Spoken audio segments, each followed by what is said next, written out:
සුන්දරම සුන්දර දවසකදී මං ආවා උතුරු පළාතේ වවුනියාව දිස්ත්‍රික්කයේ තියෙන පාවක්කුලම් වැව තමයි මේ. සමහරක් වෙලාවට මේකට කියන තවත් නමක් තමයි පාවක්කුලම් ජලාශය කියලා. ඇත්ත වශයෙන්ම මේ ජලාශය නිර්මාණය කරේ කොයි කවර කාලෙකද කියලා අපි දන්නේ නැහැ. මේ ජලාශය නිර්මාණය කරපු ඒ නිර්මාණකරුවා අදටත් අවිනිශ්චිතයි. ක්‍රිස්තු පූර්ව සියවස්වල නිර්මාණය කරලාද වැවක් හැටියට තමයි මේකේ සතහන් වෙන්නේ.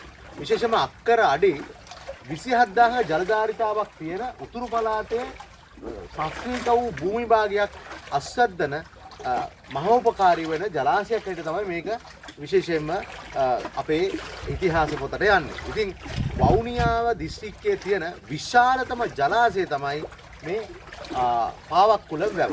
ඉතින් පාවක්කුලම් වැවට අපි ආවා අපේ මංජු සහෝදරයාගේ වැඩිමහල් සොයුරත් එක්ක අපේ අනුෂ සහෝදරයත් එක්ක. ඉතින් මේ වැවේ විශේෂම මිරිදිය මත්ස්‍ය ව්‍යාපාරයේ වගේම කෘෂිකාර්මික ව්‍යාපෘතියට අවශ්‍ය කරන ඒ ජලය සපයන ප්‍රධාන මාර්ගයක් හැටියට තමයි මේ පාවක්කුලම් ජලාශය අපිට හඳුනන්න පුළුවන් වෙන්නේ. ඉතින් ඔබත් එන්න හරිම සුන්දර තැනක්.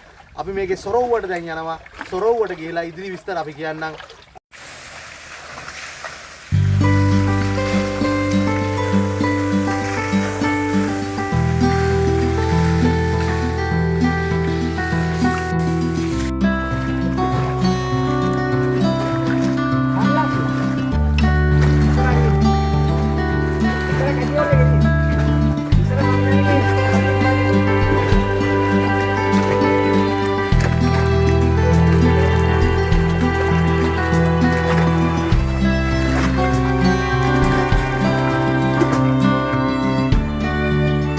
මේ තමයි පාවක්කුලම් ජලාශයේ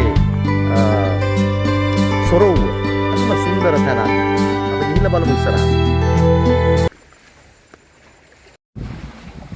දැන් ඇත්තටම අපි ඉන්නේ පාවක්කුලම් ජලාශයේ මේ වාන්දොරටු තියෙන ස්ථානයේ තමයි දැන් අපි ඉන්නේ. මේ වාන්දොරටු විශේෂයෙන්ම වාන්දොරටු 6ක් තියෙනවා. මේ වාන්දොරටු 6 තමයි මේ ජලයේ සපයන මාර්ගය තියෙන්නේ. ඉතින් ඔබට පේනවා ඇති පසුගිය දිට්වා කුණාටුවත් එක්කම දිට්වා ඒ විවසනයත් එක්කම මේ ඩෑම් එකේ තියෙන මේ විශේෂ තැන් එහෙම කැඩිලා බිඳලා ගිහිලා තියෙනවා. දැන් විශාල ජලධාරිතාවක් තියෙන මේ මං ඉන්න ස්ථානේ මීටර් 20ක් විතර ජඹුර ස්ථානයක තමයි මං ඉන්නේ. ඉතින් තම සුන්දර තැනක්. ගොඩාක් දෙනෙක් මේ ජලාශය පිළිබඳ දන්නේ නැහැ. ඉතින් අපි ඉල්ලා සිටිනවා උතුරු පළාතට ආවොත් මෙන්න මේ පාවක්කුලම් කියන මේ ජලාශය බලන්න එන්න. ඉතාම සුන්දරයි. ඉතාම වැදගත් තැනක් කියලා මම කියන්න කැමතියි.